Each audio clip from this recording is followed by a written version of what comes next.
Acontece, a gente faz isso sempre.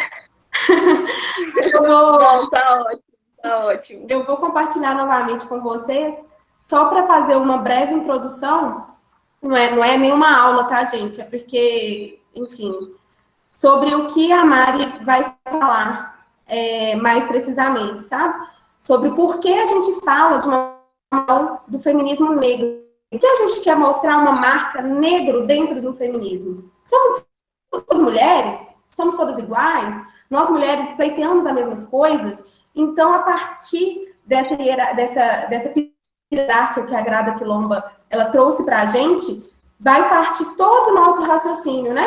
Em que no topo existem os homens brancos com seus privilégios, as mulheres brancas com seus privilégios, os homens negros com seus privilégios, e nós, mulheres negras, estamos na base da pirâmide hierárquica. E essa necessidade de pontuar, de contar onde ocupam, onde estão essas mulheres, é um dos caminhos, um dos métodos, porque o feminismo negro método para muitas intelectuais negras, é um método de estratégia, né?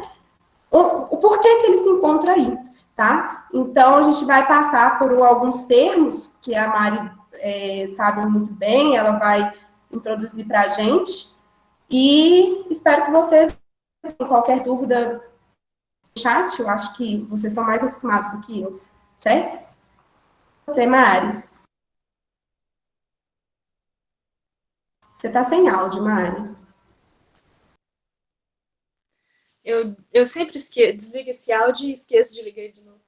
Mas então, gente, eu acho assim, que o feminismo negro, ele especialmente tem que ser uma coisa bem didática, para ele poder chegar até as mulheres que realmente precisam dele. Então, eu gosto de introduzir esse assunto contando histórias, contando vivências, escrevivências, como diz a Conceição Evaristo. Isso. E aí, então, primeiro eu vou começar contando a minha história. Eu acho que ela é bem didática, inclusive porque a gente está falando de academia. Eu me considero mulher e preta, né? E eu morei muito tempo com os meus pais na região metropolitana de Belo Horizonte. Eu, inclusive, estou passando a quarentena na casa deles. E essa casa fica em Vespasiano. Quem conhece Vespasiano sabe que fica a 2 horas de ônibus de distância de Belo Horizonte. Inclusive, o MOVE ajudou um pouco a diminuir essa distância, mas mais ou menos em horário de pico dá mais ou menos umas 2 horas, até porque tem que ficar saindo de um ônibus e entrando em outro.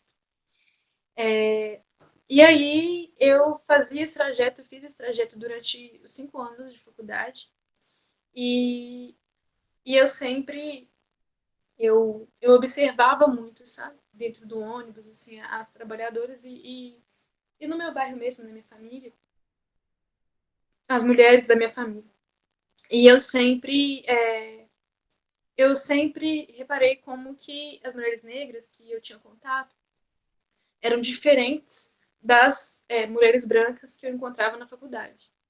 E eu tinha uma amiga que foi uma pessoa uma amiga que eu amo muito, eu não vou falar nome para expor ninguém, mas era uma pessoa que me fez refletir. Foi a primeira pessoa que me fez refletir nessas questões, foi quando eu a conheci.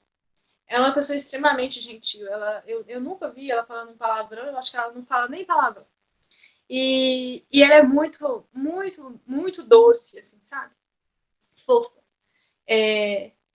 E aí eu ficava pensando, gente, por que essas mulheres aqui no ônibus ficam dando com cara fechada?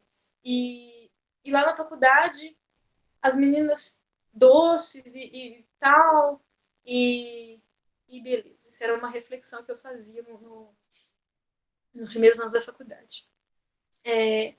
Aí eu vou dizer para vocês a resposta que eu cheguei depois, no final de contar tudo isso.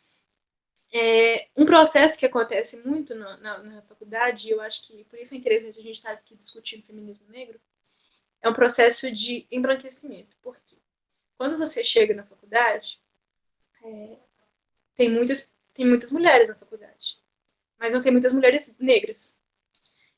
Eu achava que isso era uma coisa que tinha mudado com as cotas, mas eu estive numa conversa, uma roda de conversa, inclusive, sobre esse mesmo assunto com o pessoal do CAP o ano passado. Não sei se foi ano passado, foi esse ano ou ano passado, gente, eu não me lembro mais. Foi no final do ano passado. Foi no final do ano passado. E o pessoal me contando sobre as salas de aula deles, e eram meninos do início do início da graduação, e que tem poucas pessoas negras ainda, e poucas mulheres, inclusive, negras. Então, quando você entra na faculdade, você se depara com essa situação. São muitas mulheres, e muitas mulheres engajadas com o feminismo, mas são mulheres brancas.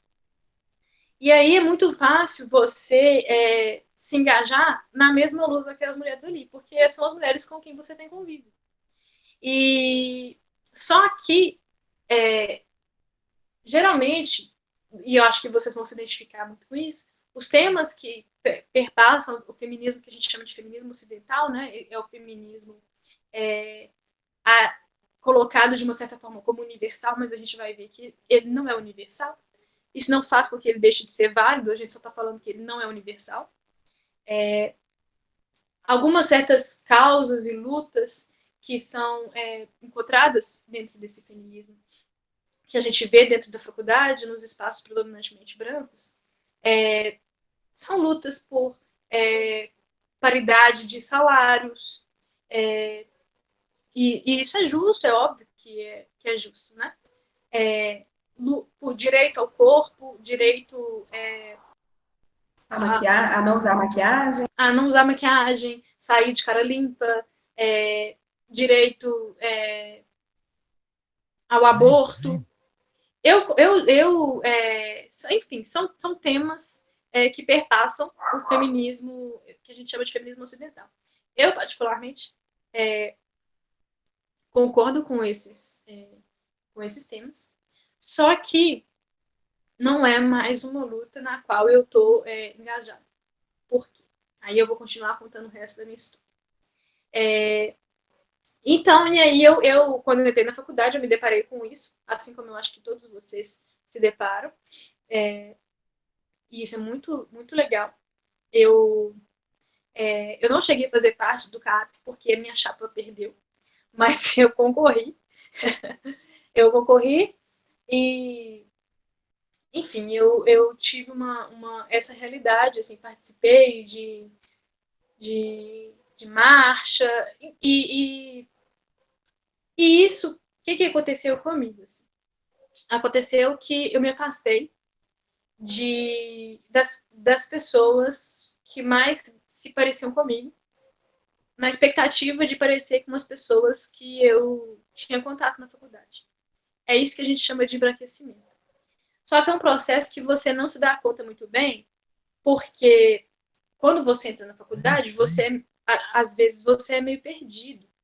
Que eu acho que é um assunto, inclusive, para uma próxima live, que é a questão do tornar-se negro.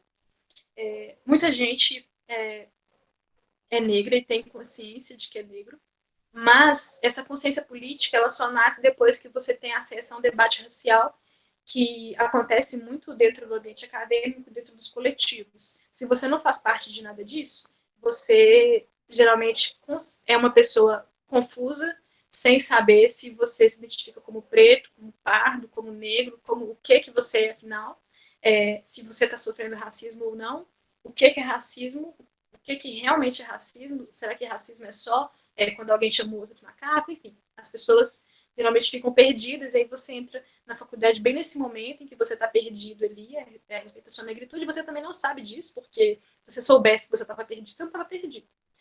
Você simplesmente está perdido porque no Brasil existe o mito da democracia racial.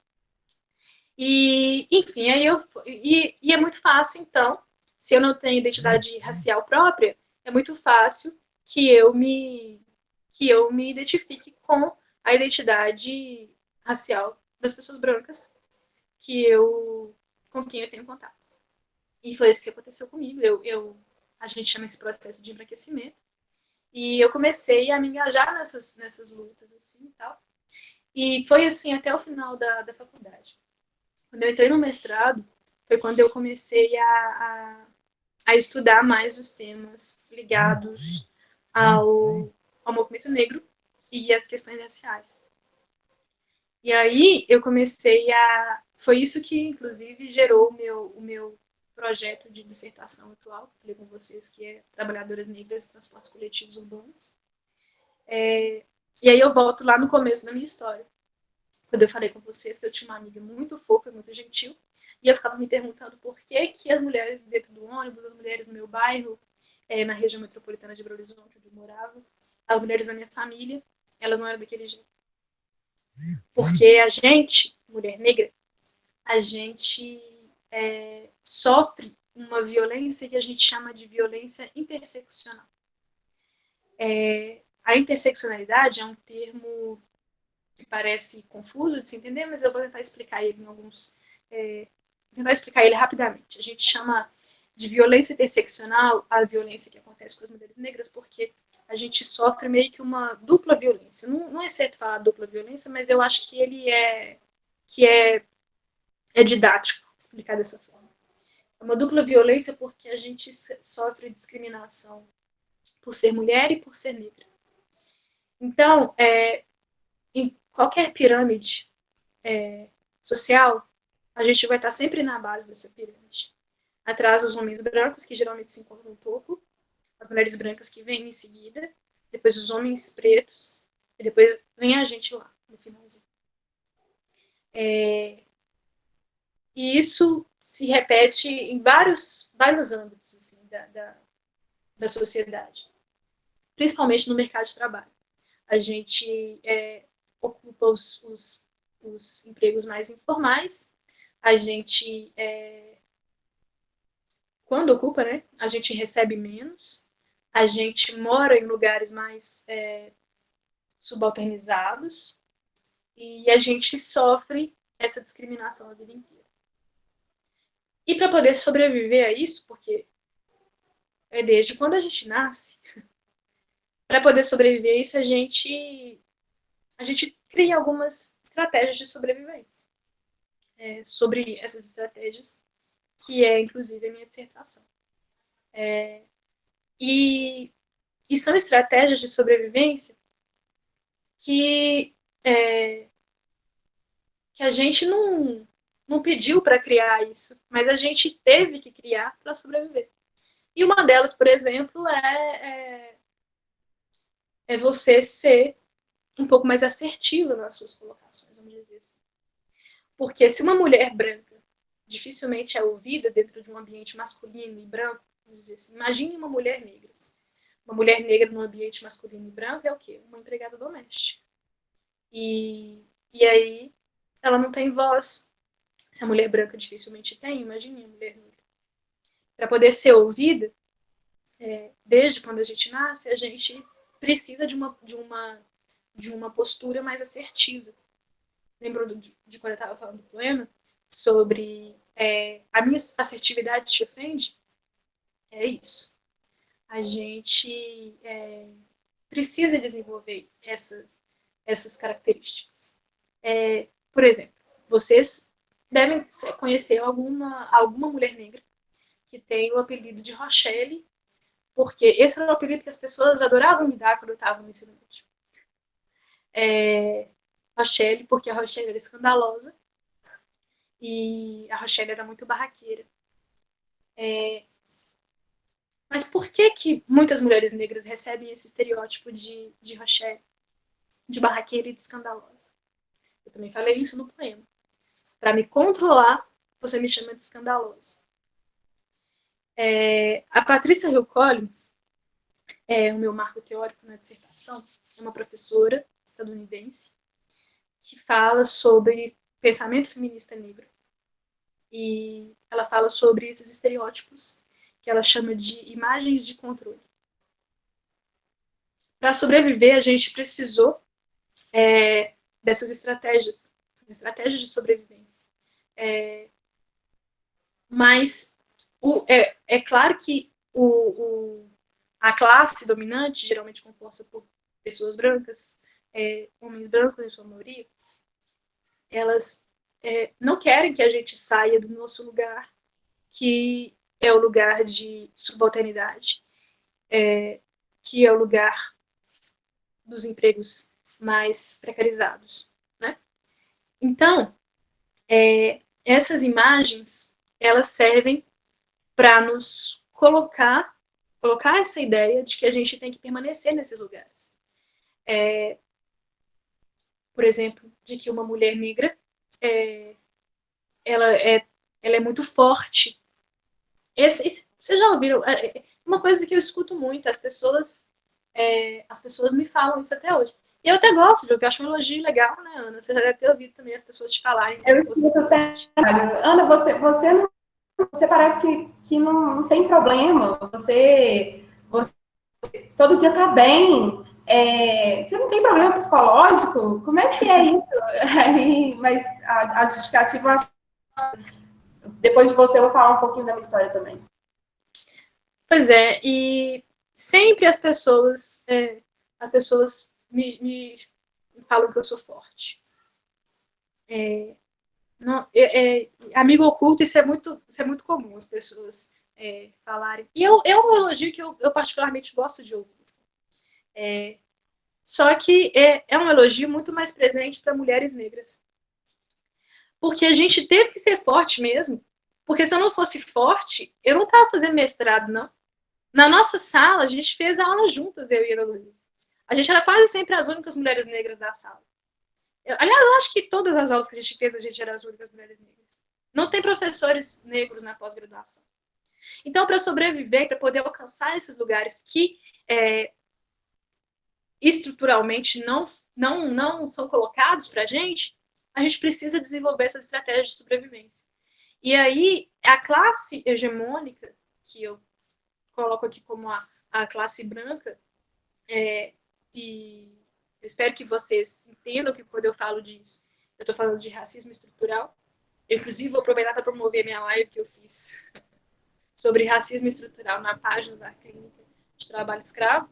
Está lá salvo no IGTV, eu fiz com a Tamires, uma outra advogada da clínica, e eu falo um pouco mais sobre isso, sobre racismo estrutural.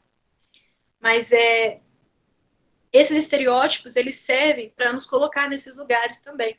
A mulher negra é tão forte que ela aguenta qualquer coisa, ela aguenta que você dê mais trabalho para ela aguenta trabalhos mais braçais. A mulher negra, ela cresce numa comunidade que ela tem que cuidar dos seus próprios filhos e dos filhos dos outros, então ela é uma mãe para todo mundo, então ela é muito boa empregada doméstica. Percebem como esses estereótipos nos rotulam e servem para poder colocar a gente nesses lugares? Ao contrário da minha amiga da faculdade, que era essa pessoa extremamente gentil, as mulheres dentro do ônibus, elas são rotuladas de frias, de escandalosas, barraqueiras e rochedes. Elas não são gentis. Não é comum você ver uma mulher negra sendo elogiada de gentil, uma coisa do tipo. Mas uma coisa interessante aqui é que essas imagens que são projetadas a respeito do nosso comportamento, muitas vezes elas são versões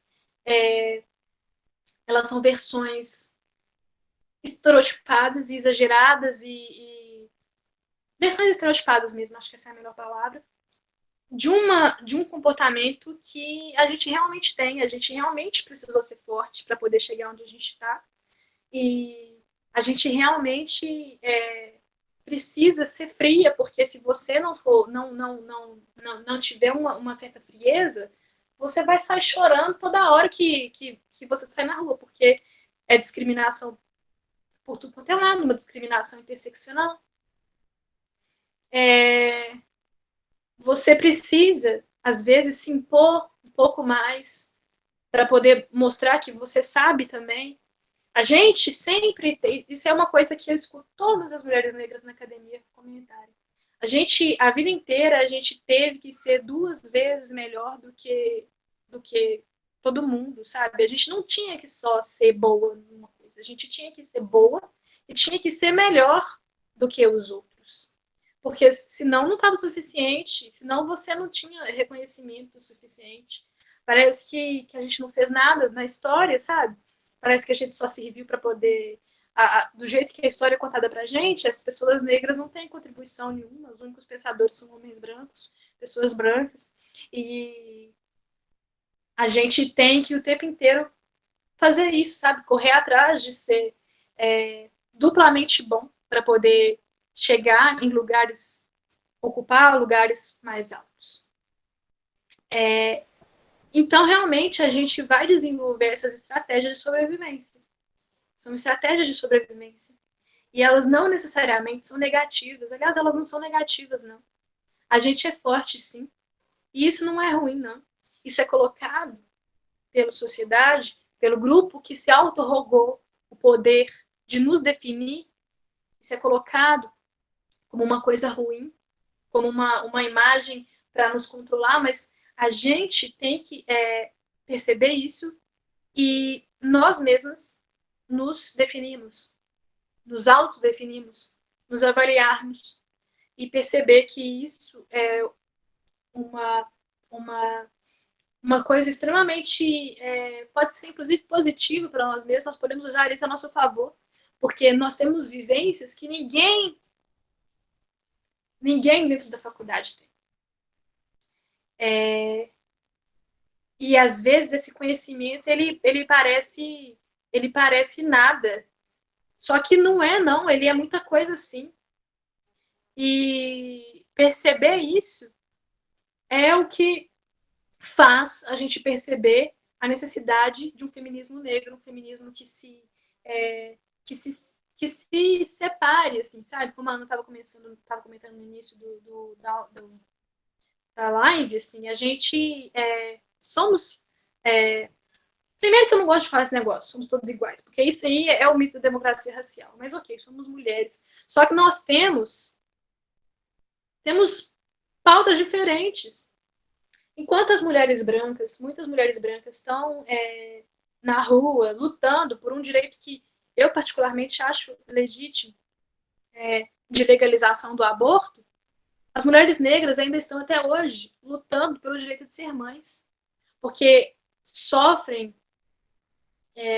a maioria dos casos de violência obstétrica são contra mulheres negras, os filhos morrendo dentro de casa, sabe? Assassinado, toda de uma criança preta morre nesse país, meu Deus. Então, a gente tem que reconhecer isso, que são lutas diferentes.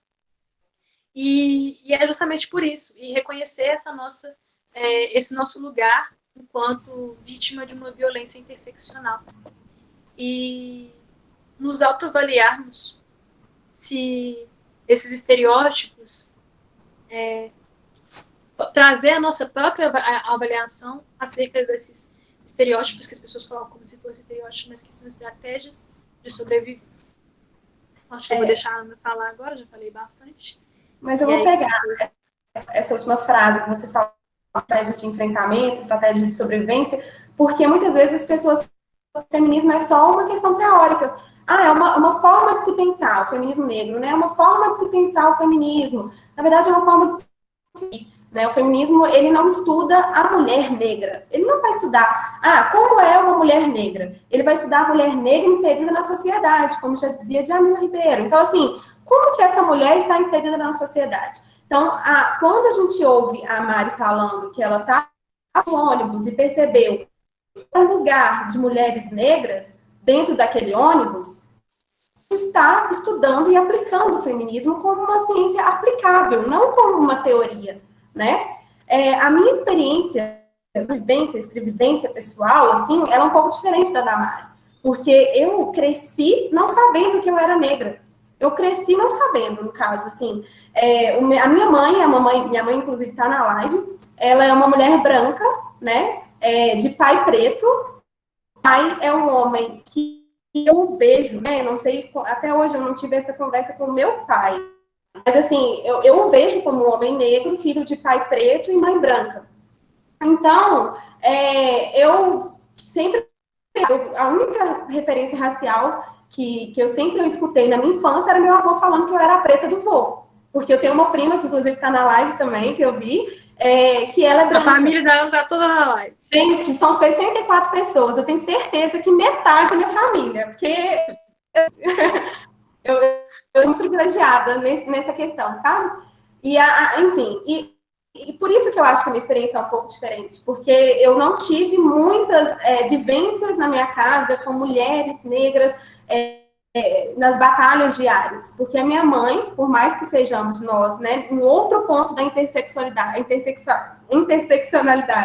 nós somos pessoas de classe baixa, né, minha mãe é uma mulher branca, pobre, mas se ela andar na rua, ela não intitula algo, ela não tem uma marca, né, que escrachar o gênero, né, ela é uma mulher. Tudo bem, mas ela pode estar vestida da forma como for, que ela vai ser uma mulher branca, né? No caso, quando eu saio à rua, eu sou uma mulher preta. E eu não sou uma advogada, porque ninguém me olha como uma advogada. Meu cliente não me olha como uma advogada. Ele pergunta, eu quero falar com um advogado. Quando eu respondo algo no WhatsApp, que a gente tem o costume de ter grupos de WhatsApp, eles querem a validação do meu chefe, que é um homem branco. Um homem que branco e de uma classe privilegiada. Então, assim, o meu racismo, ele foi usado para mim quando eu entrei na faculdade, eu acho, assim. Na época hoje eu consigo analisar os racismos que eu sofria na época da minha escola, né? Porque eu também fui privilegiada de estudar numa escola particular. Então, assim, durante um tempo da minha vida, durante outro tempo eu estudei numa pública. Mas, por exemplo, médio, inclusive meus amigos estão aqui na live também, mas assim, eu vi essa diferença, principalmente o que me pegava dentro da escola, que eu vejo hoje, é a questão do cabelo e a questão da classe, né? Porque eu era pobre dentro de um convívio de pessoas ricas e pessoas brancas. Mas, assim, hoje eu consigo analisar meu passado. Mas, voltando para a faculdade, que é o objeto de estudos, né, dessa nossa live, quando que o feminismo para mim? Quando eu cheguei na Universidade de Viçosa, eu acredito que o interior, ele é um pouco diferente da maioria da galera que está assistindo a essa live, da UFMG, tá? Porque a UFMG é na capital, existem várias pautas, muitas questões, e é um elitismo também, né? Vocês vão te convir que a UFMG, ela tem, a sua maioria, a elite da sociedade. Pessoas que têm condição financeira melhor, ou que tiveram, enfim, oportunidades, enfim, a localização das pessoas, quando eu vejo na UFMG, são diferentes das pessoas que eu vi, que eu vou contar para vocês, e que eu vi na UFV, tá? São pessoas diferentes, são locais diferentes, porque a nossa localidade, ela diz tudo sobre conhecimento, tá bom? Então, vamos lá. É o seguinte, quando eu fui para Viçosa, eu encontrei com o Núcleo de Estudos Afro-Brasileiros dentro da universidade, e aí eu fui me reconhecendo, literalmente me colocaram de frente ao espelho, pedindo para tocar no meu cabelo, para cor, para ver as minhas marcas. E a partir desse momento, eu comecei a entender que eu era diferente. Que eu era diferente daquilo que eles colocam como o normal. Porque, né, a gente sabe o normal e o anormal, aquilo que é certo, aquilo que é errado, é tudo de acordo com o parâmetro. E qual que é esse parâmetro? É um parâmetro colonizador. É um parâmetro que veio da Europa, daquilo que a gente chama de Europa, para o país. E quando eu me toquei disso, eu falei, meu Deus, eu já sentia essas angústias menor dentro da minha casa, com conversa com os meus pais, mas muitas vezes apreendida naquele momento, porque não fazia sentido para eles, né? Mas para mim fazia, e nas minhas experiências e etc. A primeira vez que eu sofri um racismo foi quando eu estava acompanhada, na época, de um companheiro chamado Ícaro, preto, ele formou em agronomia, hoje trabalha em agroecologia, e nós dois estávamos no cinema, ele tem um black, e eu comecei a me aceitar com o black, e a gente foi ao cinema, e duas pessoas atrás falaram, olha, não tem como eu assistir esse filme, porque tem duas moicas na minha frente.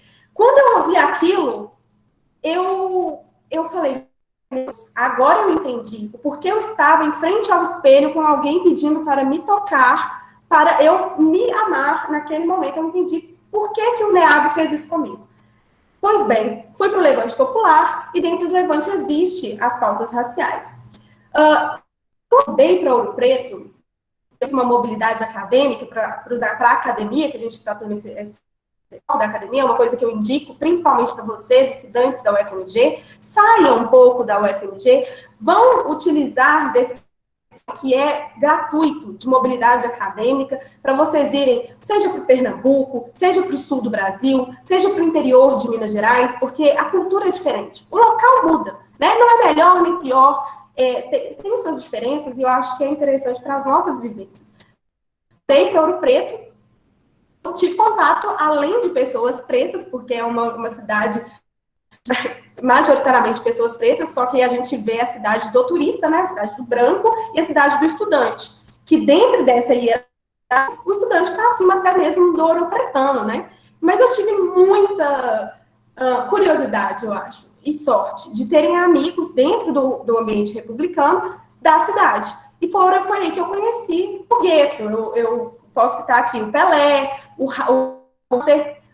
enfim, o Peixe, a Laura, são pessoas da cidade de Ouro Preto que estão em vários lugares interessantes, como, por exemplo, o Museu da Cultura Negra, que fica na periferia de Ouro Preto, por exemplo, também a Mina do Veloso, que fica numa periferia de Ouro Preto. E aí eu fui entender qual era a importância dos negros para aquela cidade, qual era a importância dos meus descendentes naquela cidade. Como que Ouro Preto foi construída? A partir de quê? A partir de quem? Quem eram essas pessoas que estavam ali? Como que os pessoas pensaram na mineração? Não foram eles. A cultura e o conhecimento da mineração de Ouro Preto vieram dos negros, que foram escolhidos por dedos em determinados locais na África, que existiam a escravidão, a mineração. Então, a técnica, o conhecimento, a civilização da América não veio da Europa, veio da África. E isso poucas pessoas sabem. E a partir desses momentos, dessas conversas, da conversa principalmente com a mãe do Pelé, com pessoas que retintas, né? Porque eu tenho o meu privilégio, né? Eu me considero ainda privilegiada dentro daquela que eu mostrei no início, na apresentação, porque eu sou uma mulher preta, menos retinta. Eu estava conversando com pretas retintas, mulheres que tinham literalmente uma marca muito grande na sua pele, nas suas arcárias dentárias, no seu formato de rosto. Então, aquilo tudo, eu ainda me encontrava no privilégio. Pois bem, a partir dessas vivências com essas pessoas, do meu olhar atento, e também em outras experiências, como porteiro do meu prédio, vocês da UFMG, eu acho que vocês não têm essa noção de que o racismo está, inclusive, quando não cumprimenta, quando o vê simplesmente como um objeto. Ou então, as suas pessoas que trabalham na limpeza, as mulheres majoritariamente trabalham na limpeza, quando elas se vestem com roupas que se confundem com as paredes da universidade, para você, estudante privilegiado, não as enxergar. O nome delas, você nunca agradeceu, você nunca perguntou se ela precisava de alguma coisa, e não sabe que ela vive no subsolo da sua faculdade, que é um prédio, para comer junto com ratos. Isso é na UFMG, Faculdade de Direito, aqui em Belo Horizonte. E o que acontece? Isso é racismo, isso é não entender e não aplicar o feminismo como um método, o método de ver a sociedade de forma diferente. Como entender o feminismo negro, a marcação negro, importante para essa interseccionalidade, porque se você é feminista, você deveria ser antirracista, mas nós, mulheres negras, precisamos, por muito tempo, implementar a palavra negra, assustar, e assusta. E assusta porque quando, lá no início, quando a gente foi apresentado para o feminismo negro, muitas pessoas chegaram, que bobagem, não tem nada disso, vocês estão criando uma cisão entre mulheres, e aí levou o feminismo negro para uma questão da afetividade. Ah, não, negro serve para mulheres negras irem contra mulheres brancas têm seu relacionamento com homens negros, e começou essa confusão lá no início, uma confusão necessária, porque toda confusão ao conhecimento leva à reflexão. Mas, enfim, o que eu quero mostrar, o que eu quero falar, que eu falei do porteiro, fui um pouco além, é que o porteiro do meu prédio, da faculdade da Universidade Federal de Ouro Preto. Ele era um cientista social. Eu conheci o Zé Arlindo, lá no meu prédio.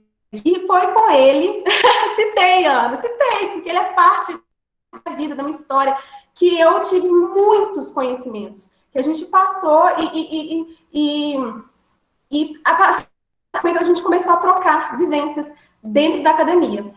E com as conversas com o Zé, eu escolhi hoje meu tema de dissertação, que seria reviver um pouco essa história de Ouro Preto, de mulheres e homens de cor, lá dentro da nossa história. Eu acho que eu fugi um pouco, porque eu não tenho meu raciocínio, ele é um pouco mais adiantado, mas eu creio que... Essas divagações, elas fazem parte de todas as lives. Se não tiver uma fugidinha, não é live.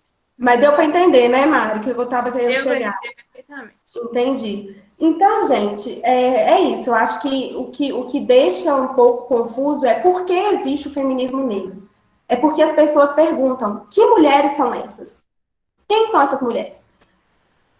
Para além de entender quem são essas mulheres na academia, eu e a Mari, a gente pode trazer para vocês, acadêmicos, principalmente mulheres pretas acadêmicas, uma vivência no mercado de trabalho, que eu acho que é interessante.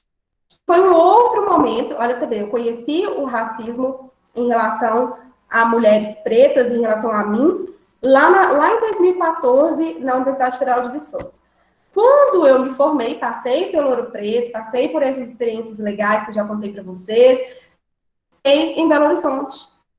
E teve uma conversa, eu tenho uma amiga, que ela trabalha com é a Duda, provavelmente ela também está na live. Eu conversei com ela um dia e ela falou assim, Ana, você já reparou que você tem uma necessidade de servir? Uma necessidade de, se alguém precisa de água, eu pego um copo de água. Se alguém precisa, eu vou limpar. Ah, não, pessoal, todo mundo tem um happy hour, todo mundo come, eu olho para aquilo, quem vai limpar? Sempre era eu. E eu ficava assim, meu Deus, eu não... Tipo assim, na verdade eu tinha, eu pensava, deve ser porque eu sou proativa. Mas não é porque eu sou proativa. Porque naquele texto lá que a gente passou para vocês aqui, sobre o poema, falava sobre essa questão da subalternidade, da colonialidade, que invoca na gente a necessidade de servir. É uma coisa, assim, absurda. E olha aqui, eu contei para vocês, eu descobri o feminismo negro lá em 2013. Isso aconteceu comigo em 2019. 6 anos depois, a Duda, que não é mulher negra, chegou para pensar. Você acha que não é estranho? E eu parei para pensar durante toda a minha vida em Ouro Preto, na minha vida republicana, na minha vida de centro acadêmico, que eu também fui do diretor acadêmico, também fui de vários movimentos sociais, e eu percebi, cara, eu reproduzo uma coisa que é estrutural mesmo, né? É uma coisa que veio, que tipo assim, que sempre... E aí aquilo me mexeu comigo. Aquilo mexeu comigo. Dessa conversa que eu tive com ela, eu falei, gente, minha postura dentro do escritório tem que mudar, né? Eu acho que por isso que a gente fala que o feminismo negro é um método de enfrentamento de dificuldades de opressão. Ele não pode ficar só na teoria. Ana, a gente está falando disso aqui porque teve essa repercussão toda, todo mundo está falando disso. Não é isso. Primeiro que esse nosso bate-papo, só para uma questão do centro acadêmico mesmo, o centro não criou isso do reboliço todo, né, Mari? A gente já estava com essa proposta, já iria acontecer essa conversa aqui, é interessante propor isso, mas eu acho que veio a calhar um pouco, mas só para que essa questão que a gente está conversando aqui não é só isso que a gente sabe, né, Mari? A gente sabe falar de outras coisas, de direito empresarial, a gente sabe falar de direito do trabalho, a gente sabe falar de estratégia para fazer uma estratégia de processo, a gente sabe falar como pode acontecer uma gestão de pessoas, a gente sabe falar de várias coisas, né? Mas, enfim, divaguei mais uma vez. Acho que a gente passou por todos os pontos, né, Mari? Ou você... tem uma frase muito legal. A Duda, lembrei. Tem uma frase muito legal da Djamila, que ela chega pra gente e fala assim, olha, a gente não pode só falar. A gente falar, todo mundo fala. Eu falo desde quando eu nasci. todo mundo assim, né? Quem tem a voz, todo mundo fala. E aí eu fiquei pensando nisso a partir do momento, cara, você tem que repensar suas em determinadas questões. Talvez ela me sugeriu isso, ela falou que eu sugiro você a pensar. E aí eu pensei, falei, nossa, é isso que a Djamila falou. A Djamila disse, você não pode só ter voz, você tem que discutir poder. Eu tenho que entrar num escritório, numa sala de aula, eu tenho que entrar em determinados, na minha família, eu tenho que entrar, não é só emitir sons. Eu tenho que entrar e me posicionar. Falar, olha, pai, você é um racista. Mãe, você está sendo racista.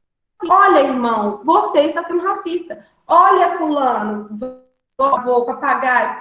E se posicionar. Nós, principalmente nós, mulheres negras, que às vezes a gente fica com essa colonial de que não posso. E essa questão do embranquecimento e do não se reconhecer, que é essa live que a Mari já divulgou, que já está lá no IGTV lá da clínica, é muito importante para isso, para a gente chegar e se posicionar. Bom, eu consegui, durante a minha vida, com essas experiências e tudo mais, hoje eu estou num homem negro, em que a mãe é uma mulher preta, e ela me conta muitas vivências dela. E eu eu amo lá numa cadeira e ouvir a vivência dela, porque foi uma vivência diferente da minha, foi uma vivência diferente da Mari, porque ela viveu uma outra época, né? Só que hoje a gente consegue debater e eu consigo olhar para ela e dizer, você é uma feminista negra. E ela consegue parar para pensar, não sei o que é isso, mas isso é legal. Então, a partir do momento que a gente mostra para essas outras mulheres negras, existe uma teoria que deve ser praticada para tentar superar essas questões estruturais, tanto o feminismo, mulher, quanto o negro, cor, quanto a classe, pobre. Então, existe uma estrutura que precisa ser rompida. E por isso a gente precisa do feminismo negro, porque ele tem estratégias diferentes. Quando a Mari fala sobre o direito de ter maquiagem, teve ela falou, e nós, mulheres negras, que agora estamos tendo maquiagens da nossa cor. Né? Antes a gente saía com a cara toda branca, né? Mãe vem de esse é um negócio que eu gosto de falar também. Eu devia ter falado nos exemplos lá que eu estava falando do feminismo branco e tal. Não estou falando mal, assim, não vou nem falar que isso é uma coisa de feminismo branco. Mas inclusive, gente, eu queria deixar claro aqui que eu não sou. A gente fala assim, feminismo branco, fica parecendo pejorativo. Mas não é. É o feminismo ocidental. Assim. E ele não está errado. O único erro do feminismo ocidental é a sua pretensão de ser universal. Esse é o erro. Ele não é universal. E a gente ele não está falando as mulheres negras. Que existe só o feminismo ocidental e o feminismo negro, né? Tem as indígenas. Exatamente. Né? Vários. A gente está aqui falando de feminismo negro porque a gente é negro e tudo mais, mas existem várias outras vertentes de feminismo por aí que também não são abarcadas pelo feminismo ocidental. Mas eu acho esse exemplo legal. Eu acho, Mari, esse exemplo legal. O exemplo da maquiagem? O que acontece? Eu não sei quantas pessoas negras estão escutando a gente aqui, mulheres negras. Eu passei aqui para ver, mas a maioria da galera tá sem a carinha, tá só com a letra do nome. Então eu não sei. Mas é muito comum a gente ver por aí a galera falando assim, a gente tem que ter o direito de não usar maquiagem, sair por aí com a cara limpa, sabe? A gente tem que ter esse direito, porque a gente chega no trabalho e se não estiver com a maquiagem, bem arrumado e tudo mais, você é como se você não tivesse ali e tal. E aí existe essa luta de sair sem maquiagem, que eu acho muito legal. Inclusive, eu estou agora sem maquiagem, que não é muito comum, porque eu adoro fazer maquiagem. Se eu tivesse tempo, eu estaria que nem a Ana de batom vermelho. Mas hoje foi corrida e aí hoje eu tô de cara lavada. Eu adoro o make. Aí, o que acontece? Esse discurso, ele é um discurso que se aplica muito bem para as mulheres brancas, que sempre tiveram à disposição maquiagem à disposição. Mas as mulheres negras, até hoje, ficam procurando uma base da cor delas. Então, se a gente não teve nem acesso à maquiagem ainda, como é que a gente já tá lutando para poder sair sem maquiagem, sabe? São pequenas coisas, assim, pequenas coisas que eu acho que dá para notar essa disparidade. Eu vivo isso, que minha mãe vem de Avon, vem de Natura, e como eu falei, minha mãe é branca, e às vezes eu esqueço minha maquiagem quando eu vou para casa e tal, aí ela fica aquela luta, né? Eu acho que a sua é não sei o quê, é não sei o quê, vai testando aí. Aí quando eu esqueço... E a gente nem é, imagina só, nós temos uma tonalidade de pele, nós não somos retintas. E a gente já tem dificuldade de encontrar maquiagem, agora você imagina uma mulher muito retinta. Ela não acha base da cor dela. Sim. Igual a Janaína falou sobre sapatilha de balé, eu dancei balé, realmente. Mas o que eu ia estar sobre minha mãe, quando eu vou pra casa e eu faço, eu quero usar uma maquiagem. Aí, tipo assim, eu fico branca, né, gente? Né? É melhor não usar. Mas, enfim, eu acho que esses exemplos para nós mulheres fazem muito sentido. Tem gente que deve estar aí, não tá nem entendendo nada que a gente tá falando. Assim, é louco. E aí mostra. Tem gente que deve Aí mostra a necessidade de vocês estudarem sobre o feminismo negro para não pensar que isso aqui é balela, entendeu? Porque não é. Isso aqui é uma conversa séria, uma conversa de teóricas, é uma conversa que estudam o feminismo e que estão acompanhando outras mulheres. Inclusive, eu posso apresentar essas outras mulheres? Claro, eu acho que esse é o momento. Eu vou apresentar, então. Deu certo aí? Fala que eu não tô lendo, não. Não apareceu aqui ainda, não. Então, peraí. Eu vou apresentar para vocês algumas mulheres que se inspiraram, né? Uma delas é a pessoa que mais me inspirou. Eu falei só de homens, né? Eu parei para perceber aqui agora, mas uma das mulheres que mais me inspirou dentro do meu reconhecimento é minha amiga, mas hoje ela é doutoranda, chiquérrima, em dia, mas ela foi em antropologia pela UFMG, e ela para passos. Por favor, gente, eu estou colocando a arroba das pessoas para vocês começarem a seguir essas pessoas.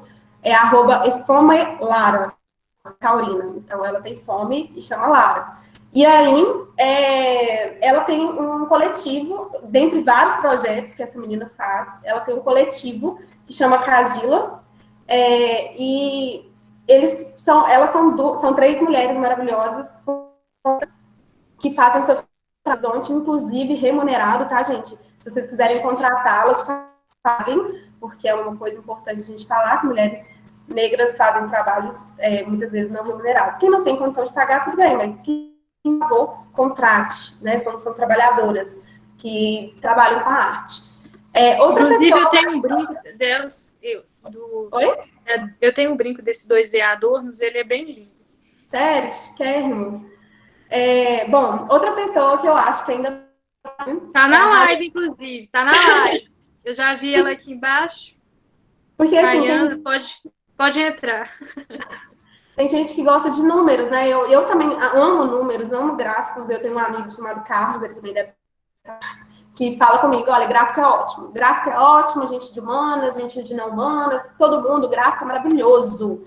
E essa pessoa maravilhosa, ela me apresentou uma dissertação de mestrado dela, que chama O Lugar do Feminino Negro no Mercado de Trabalho, Perspectiva Decolonial para a Remuneração. E, assim, o texto dela, além de ser totalmente é muito bem escrito, e ele demonstra onde que está essa mulher no mercado de trabalho, né? Essa mulher preta. Qual que é a situação dela diante dessa conjuntura colonial que a gente vive? Eu acho que, inclusive, é uma dica, tá? Centro Acadêmico, porque eu creio que depois de passar essa pandemia, essas lives vão continuar, porque é muito legal, e é uma coisa, assim, fantástica. Lendo muito, muito mesmo, e a história de vida dela é muito legal, porque da interseccionalidade, ela conta, né, que a questão da classe, ela veio de uma classe privilegiada, né, então, assim, até ela se posicionar para falar sobre mulheres pretas de classes baixas, ela ficou um pouco constrangida, não sei se é essa palavra, desculpa, Raia, não sei se é isso, mas ela conseguiu entender o local dela e como ela iria fazer o conhecimento e fazer esse feminismo enquanto método dentro da academia. Porque, como ela disse, a dissertação dela é do mundo. Então, tenho a dissertação dela, confesso que não terminei toda ainda, mas até a parte que eu li tipo assim, é muito boa. E eu tô lendo aos poucos também, de acordo com os capítulos, e eu tenho ela em PDF, e eu gostaria que o CAPP também, o Centro Acadêmico, pudesse disponibilizar de alguma forma para quem tivesse interesse, que eu acho que é perfeita. Ela junta tudo isso que a gente está falando, pega do decolonialismo, né, que é uma vertente muito legal, assim, uma vertente necessária, na verdade, não é só legal. Necessária para... A gente consegue disponibilizar pelo drive do CAP, é só mandar pra gente que a gente disponibiliza lá. Perfeito, eu mando pra a outra mulher que eu queria exaltar para vocês, essa é a Marina. Eu conheci ela em Ouro Preto. Ela começou a fazer direito lá na UFOP, só que hoje ela estuda psicologia. Só que porque ela é uma entendeu? Ela é uma mulher, nossa, totalmente empoderada. Assim, e é engraçado porque eu pensava que eu era adulta, sabe? Só que hoje eu olho para ela e falo assim, gente, eu que sou a adolescente que está entrando na faculdade, porque quando ela fala, e eu amo aprender com mulheres pretas que sabem falar, que sabem se pôr, que sabem fazer. E essa mulher sabe, ela tem um perfil de criação maravilhoso. O perfil dela, por favor, sigam, gente, que é um trabalho bem bonito, que desenvolve expressões e artes, e ilustração, @Ninai, Ilustra. Ela cria várias coisas e um conteúdo dentro do perfil pessoal dela também sobre feminismo negro, sobre mulher negra, sobre suas vivências, maravilhoso. Mari, se apresenta negras autoras, por favor. E aí, por fim, a gente colocou o coletivo Negras Autoras, que é um coletivo daqui de Belo Horizonte. Eu acredito que vocês devem conhecer, assim, elas são, quem não conhece, tá perdendo, então comecem a seguir, o coletivo Negras Autoras. Elas têm um trabalho incrível com música, com poesia, e a música mais linda que eu já ouvi na minha vida é delas. Chama Rainha do Mar.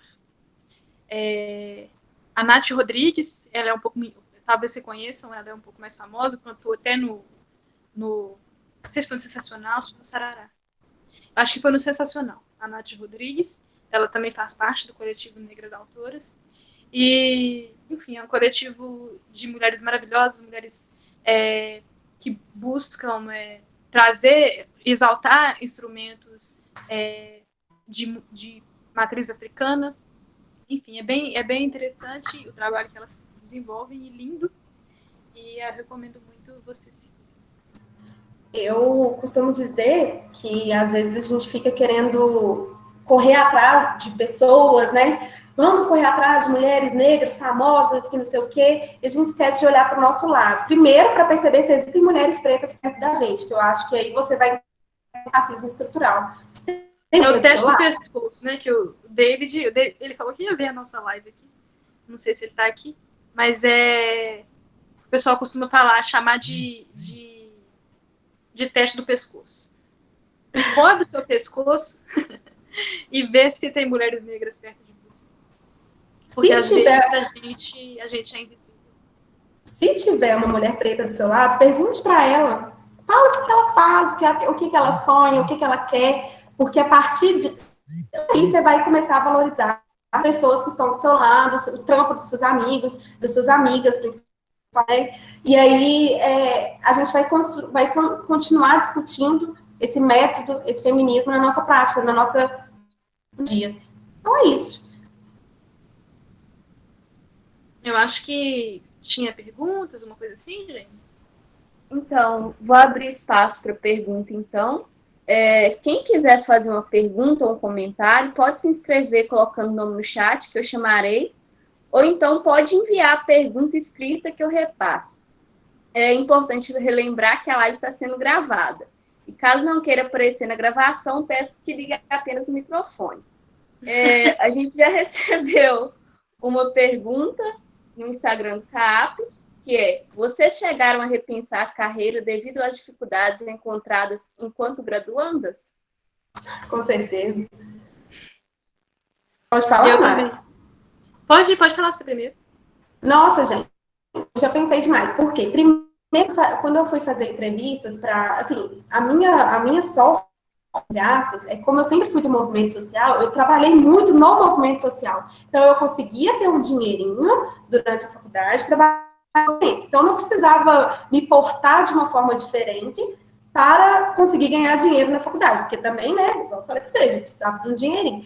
E aí, por exemplo, quando eu entrei na UFV, eu conheci um cara muito legal, muito fantástico, chama Cícero, e eu conversando com ele e tal, eu precisava de alguém para ajudar no programa de desenvolvimento de educadores municipais.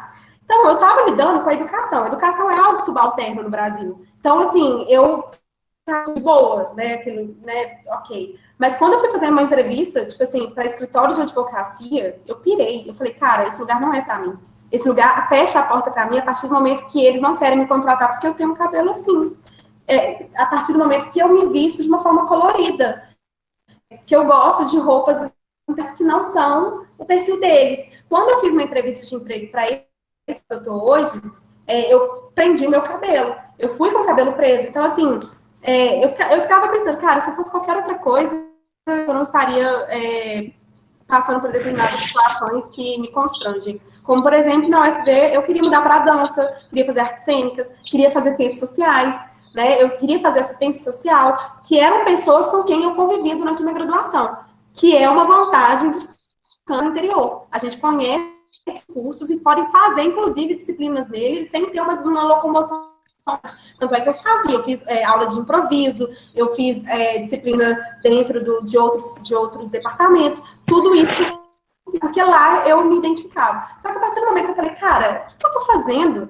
O direito tem que me aceitar, né? O juiz, na hora que ele me vê dentro de uma audiência, ele tem que me respeitar. O meu cliente, ele tem que me respeitar. Só que é um processo muito árduo, entende? Só que assim, a gente vai conseguir falar qualquer coisa, porque isso não é vitimismo, não. Mas assim, isso. Tem outras áreas que nos aceitam muito mais fáceis, e geralmente são áreas que pagam menos do que o direito. Eu tive também. Quem me conhece sabe que eu quero seguir carreira acadêmica, eu quero ser professor. E aí, durante a graduação, já teve vários momentos em que eu me confrontei com relação a isso.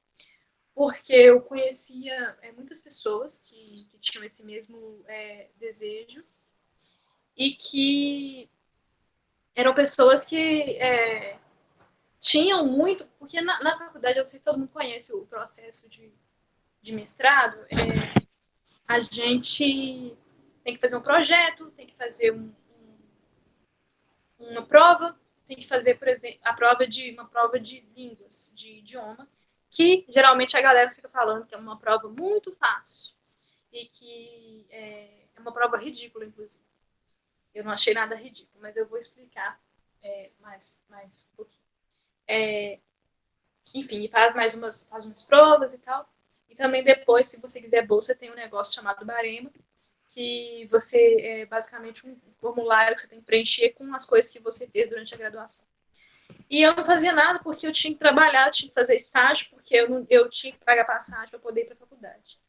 Então, eu não tinha muito tempo de ficar. O que deu para eu fazer muita coisa, assim. Eu me esforçava. No período em que eu não fiz estágio, eu também fiz muita coisa. Mas chegou uma época da minha vida que eu não podia ficar reunindo, fazendo pesquisa, porque eu tinha que fazer estágio. E também eu não sei falar inglês. Até hoje eu não sei. Inclusive, isso é um problema muito grande. Porque Também não, a gente que está no mestrado sabe como isso é um problema muito grande, mas eu estou correndo atrás. Também não acho que é uma deficiência eterna, mas enfim, faz parte do racismo estrutural. E, enfim, aí os meus colegas que também queriam seguir carreira acadêmica, eles falavam inglês, falavam alemão, eu tinha um colega que falava alemão, falava italiano, viajava para congresso, para várias coisas. e eles eram, tipo assim, muito amigos, os professores, eu não entendia de onde vinha essa amizade, por que eles eram, tipo assim, eu falava assim, pessoal, será que mora perto, um da casa do outro? O que tá acontecendo, sabe? E eu era quem? Eu era uma outsider dentro da sala de aula. Inclusive, Outro do outro, né, Mari? Da Patrícia Hill Collins também, que ela tem um texto chamado Outsider Written, está disponível na internet, eu também posso passar para a Jaine, quem quiser. Também falo sobre feminismo negro. E esse lugar de outsider que a gente ocupa. Eu era uma outsider ali, eu não conhecia as pessoas, eu vim de escola pública, quase todo mundo na minha sala veio de escola particular, e eu não falava inglês, eu não podia ficar lá fazendo as pesquisas e tudo mais. Aí eu ficava pensando, gente, será que eu vou mesmo seguir essa carreira, sabe? Será que eu tenho espaço no meio acadêmico? Será que isso é para mim? Porque eu também não tinha professores negros, até hoje vocês não têm, e eu não tinha essas referências. Na minha casa, eu sou a primeira pessoa que começou da minha família, que somos 4 pessoas, eu, minha mãe, meu pai e meu irmão. Eu sou a única pessoa que teve acesso à faculdade, eu não tenho essa referência, meu pai não é professor, não é... Enfim, meu pai é metalúrgico, e a gente é o tempo inteiro confrontado com isso, e eu precisava também de ganhar dinheiro.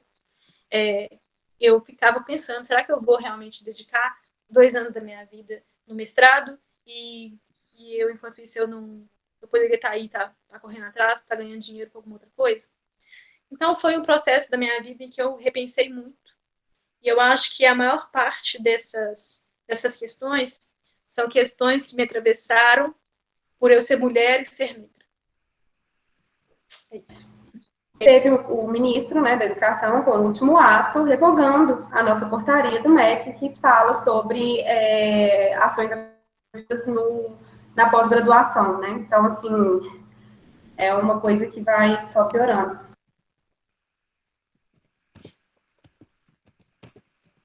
Acho que tem mais perguntas. Tem 8 perguntas.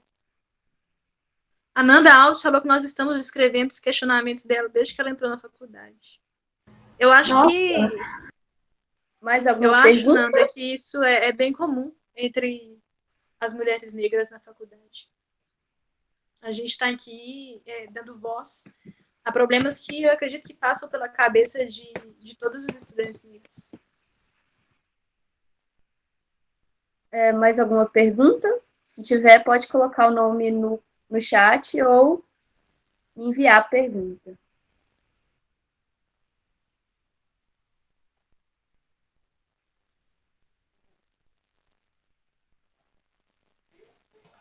Aliás, Ju, enquanto está essa pausa aí, eu vou aproveitar para terminar de falar, porque eu só joguei o cenário ruim e não falei, né, do cenário bom. Quer dizer o seguinte, tudo parece que você não vai dar certo, que é para você desistir, que aquele lugar não é para você.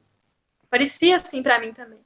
Mas eu não quis aceitar isso, e é um exercício de autodefinição também, como eu falei no começo da live. A Ana também não, e a gente acha que o ambiente acadêmico ele pode ser para a gente, sim, ele é para a gente também, e tanto é que agora eu estou indo no mestrado. E vocês também, quem quiser, também é para vocês.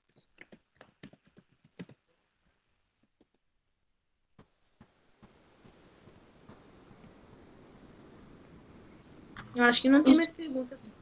Então, gente, a gente está com um problema no formulário, mas a gente já está resolvendo ele, logo, logo a gente vai mandar um novo formulário. Enfim, se alguém quiser compartilhar a experiência também, pode sentir à vontade.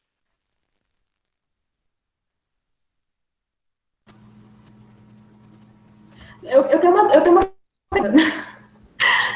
na verdade, tem uma pergunta para quem está assistindo. Se não valesse horas, quem estaria aqui?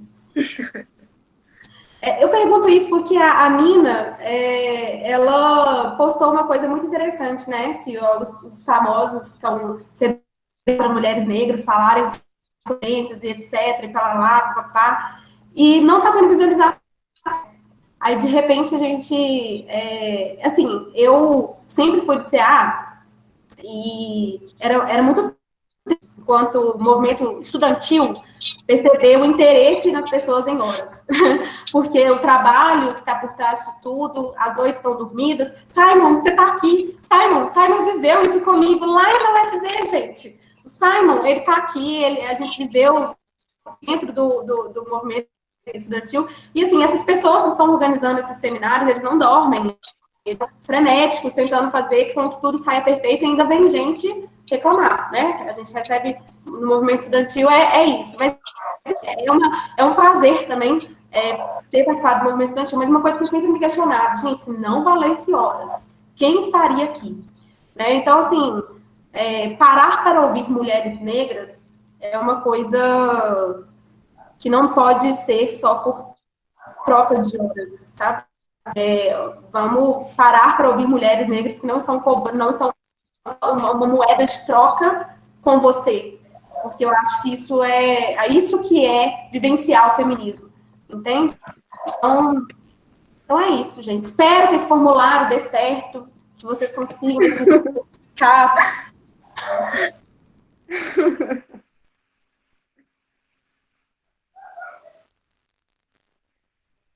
Enfim, o formulário, a questão das horas, é mais uma questão de que o CAP realmente está organizando eventos nesse formato. Com a Duda fez uma pergunta. Ela perguntou, vocês duas são do direito do trabalho, correto? Vocês acham que há outras áreas do direito que são ainda mais excludentes e machistas? Não, eu acho que o direito do trabalho, ele é uma área dentro do direito, uma área bem subalterna na fala do trabalho.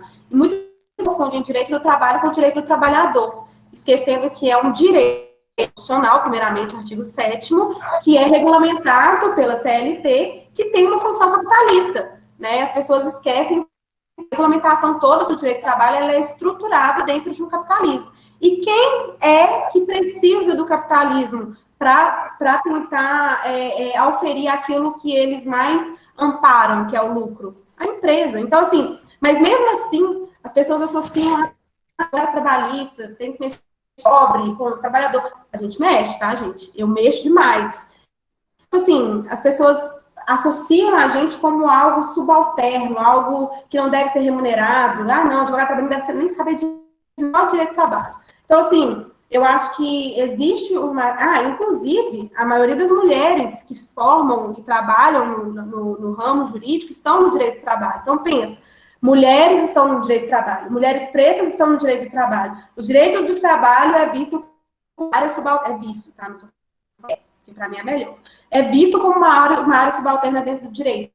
E aí, tem uma coisa muito errada. Por que só mulheres pretas, dentro de uma representação, de uma divulgação de escritórios, estão só numa área específica dele? Então, assim, é um ponto muito interessante, né? O Silvio, estou saindo um pouco sobre a questão do gênero, porque é a pessoa que eu conheci. O Silvio Almeida, ele é professor da Mackenzie, Direito Tributário, e ele deu uma entrevista no EMED de 2014,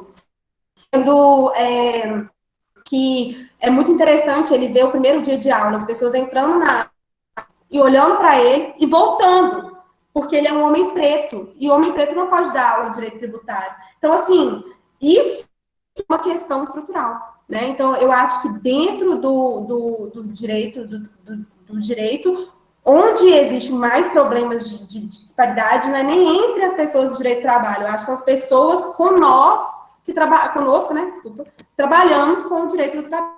O que aconteceu, gente? O Breno também mandou mais uma pergunta. Ele disse, peço licença, vocês apontaram muitos desafios. Quais os caminhos vocês acham que podem ser feitos dentro da universidade? Quais as possibilidades e aberturas que podem ser realizadas? Eu acho que, como é o nome da pessoa? É o Breno. É o Breno. Ô, Breno, eu acho que isso é estrutural. É o negócio que eu falei.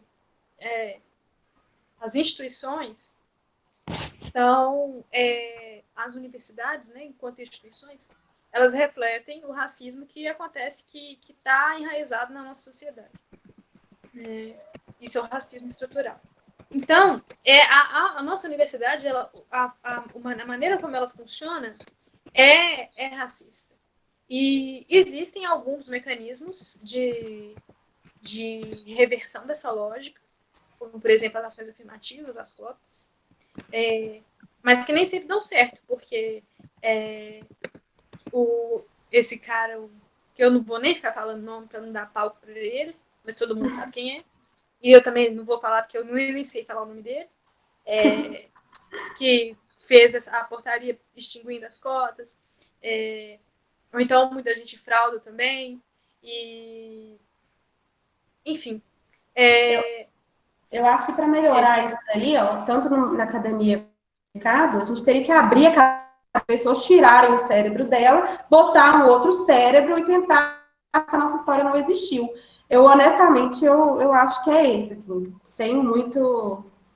Eu acho que a faculdade ela precisa desenvolver ações antirracistas para poder resolver isso. Não basta não ser racista. É aquela história de sempre. Eu acho que ações afirmativas elas precisam ser mais abrangentes. Por exemplo, existe uma dificuldade grande dos alunos, parei que eu ia falar sobre isso, nem falei direito, né?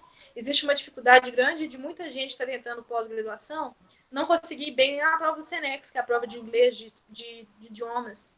Então, quer dizer, isso precisa ser pensado. Eu achei uma prova difícil, até que eu nem fiz de inglês, eu fiz a prova de espanhol. E eu tô com medo, eu vou tentar o processo de doutorado, eu tô com medo de fazer essa prova, que todo mundo tá falando que é ridícula. Por que as pessoas falam que é ridícula? Porque as pessoas são fluentes em inglês.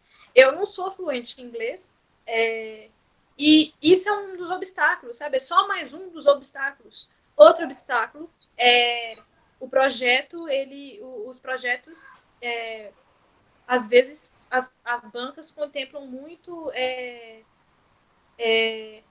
projetos que acabam vindo dentro da faculdade. Geralmente, o que vem dentro da faculdade é branco, porque as pessoas que estão tentando pós-graduação são pessoas brancas, como eu comentei, quando eu falei que eu era outsider. Enfim, eu acho que vários processos na faculdade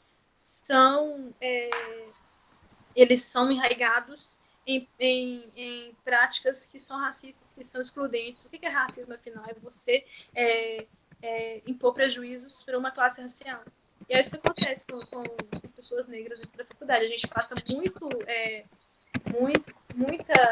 prejuízo, vou colocar assim, muita discriminação, e são coisas que impedem as pessoas negras de chegar até um concurso de professor, por exemplo. O concurso de professor é outra coisa que pode ser pensado também. Não só as cotas não são suficientes, porque se fossem suficientes, estava cheio de gente preta lá, não tá. Então não está suficiente, tem que fazer outra coisa, tem que mudar a dinâmica do vestibular, de repente tem que fazer um processo. Educação básica, gente, tem que ir lá na educação básica explicar a pessoa. Mas a educação básica não vai resolver esse problema agora. A gente mas tem eu um problema agora. Não, agora não resolve, Mari. Agora não. Exatamente. Então, tipo assim, eu acho que é um conjunto de medidas que precisam ser tomadas em vários âmbitos da faculdade. Desde a contratação de professores, de terceirizados, de vigilantes, a maneira como as pessoas são tratadas, e dentro a Ana comentou um negócio que é muito real, as faxineiras da universidade, elas ficam da faculdade de Direito, elas ficam num quartinho lá no subsolo. A clínica fez uma reforma, não a clínica fez, a gente fez um bazar que ajudou a reformar um pouco, mas assim, isso não é nada. E as mulheres da faxina, elas têm uma série de demandas que são totalmente negligenciadas na universidade. Então, dentro da faculdade de Direito, começa por aí também, sabe? Atraso de salário. Lá em Ouro Preto, inclusive, nós fizemos um ofício para a reitora falando, olha, existem várias pessoas que entram aqui e saem pagar salário, sem pagar vale transporte. Isso é você ser antirracista dentro da é você olhar o outro e a outra e perceber que ele vive uma realidade diferente da sua. Não é simplesmente chegar numa aula que fala sobre feminismo bonito, porque não é teoria. a gente usa estratégias, e a nossa estratégia é articulação. Aí por isso que eu falo que, para mim, vivendo o que eu vivi e respondendo o que o Simon perguntou sobre a diferença do interior para a capital, o que eu percebi é o seguinte: as pessoas têm, aqui, né, as pessoas têm muitas coisas para fazer, no sentido de estágio é muito longo. Eu pego um ônibus e saio da sala de aula meio-dia, meu estágio começa meio-dia, mas é difícil locomoção. No interior, o estudante, ele tem um caminho que ele percorre, lá no UFB, por exemplo, eu percorri uma reta, que eu conversava com as pessoas, e para eu sair da faculdade, eu tinha pelo menos um momento de reflexão. Então, tipo assim, eu acho que lá, não estou falando que não existe lá, não, que lá não, eu estou falando que lá no interior, as pessoas têm mais tempo para conseguir conversar, mesmo com a rotina pesada. Porque a rotina pesada do interior, ela é menos pesada do que a rotina da capital, né? Porque aqui é uma multifuncionalidade. Em Ouro Preto, eu ainda tive essa experiência, porque lá também a gente anda a pé, mas assim, a cidade cheira cultura, cheira debates. Então, assim, e aqui o racismo, aí a questão do racismo aqui, eu vejo que o racismo dentro da universidade, que é o micro, se reverbera na sociedade, né? A gente sai na rua, existe uma pessoa pobre, preta, do seu lado, e as pessoas passam em cima dela sem perceber. Entende? No interior tem isso, mas eu acho que as coisas são mais pensadas. Tipo assim, por que não. Tudo bem, lá em Ouro Preto, por que não existe mendigo no centro de Ouro Preto? Porque o centro de Ouro Preto é elitista, né? Na periferia a gente vai ver a questão da pobreza e tudo mais, mas eu acho que as pessoas são mais articuladas lá. Existem mais movimentos que estão articulados melhor. Aqui são vários, né? Existem várias periferias, várias.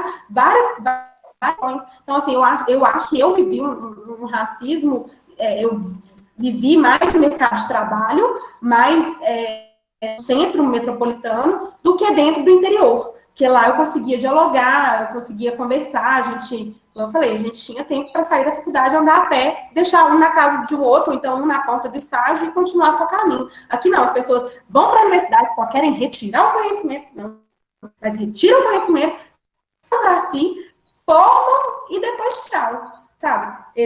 Interior, existe isso no interior, mas a ideia do laço lá é diferente. Então, assim, eu acho, né, uma experiência que eu tive, estudei em 3 duas no interior e uma na capital. Então, assim, eu percebo que existe essa diferença sim, sabe? Nesse sentido.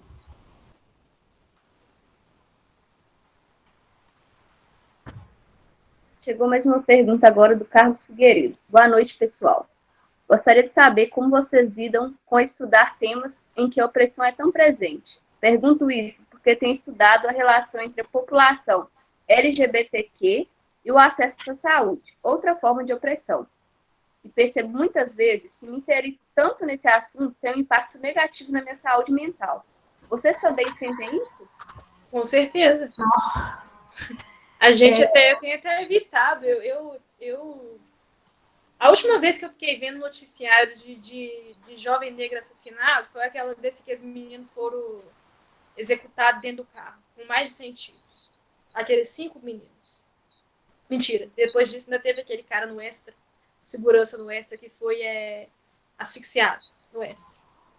Foi a última vez. Porque eu choro horrores e eu não consigo, eu fico com aquele negócio na cabeça, me dá raiva, dá vontade de sair botando fogo em todo mundo.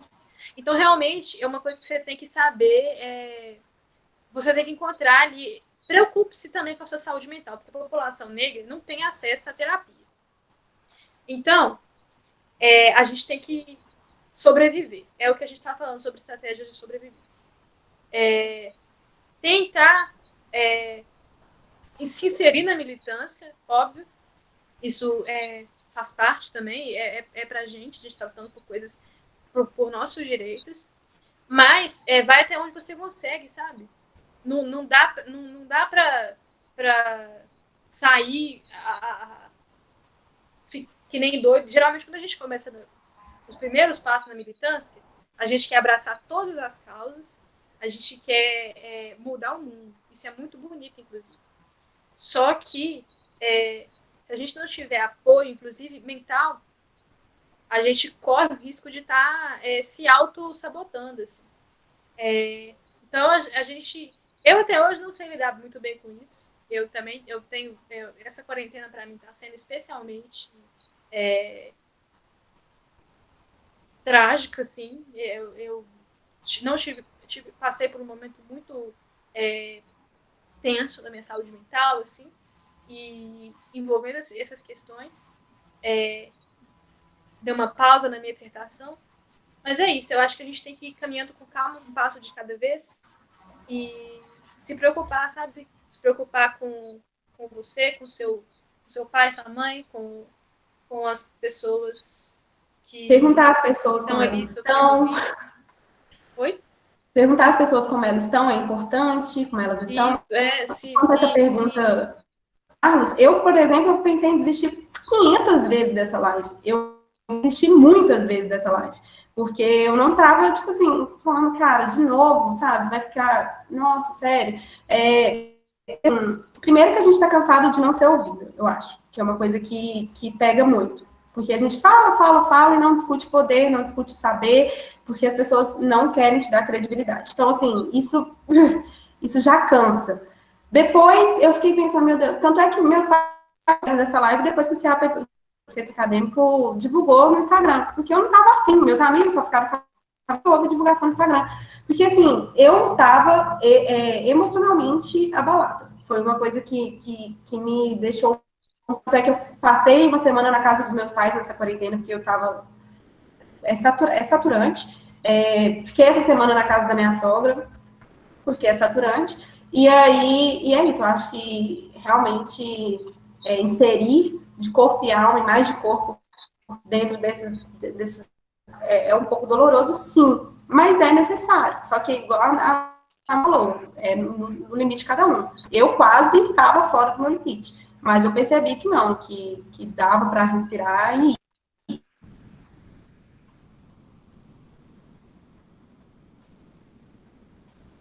Então, gente, eu acho que a gente pode finalizar por aqui. Eu quero agradecer muito, muito mesmo a Ana Luísa e a Mariana, que pela disponibilidade, desde o início, quando eu convidei, elas se mostraram hiper abertas ao evento. Muito obrigada mesmo. Enfim, dizer também que a diretoria já está pensando em novos eventos. E é isso. Muito obrigada a todo mundo também que estava aqui participando com a gente. Tchau, gente. Muito obrigada, gente. Tchau. Tchau. Tchauzinho. Boa noite para todos. Obrigada, gente. Gracinha.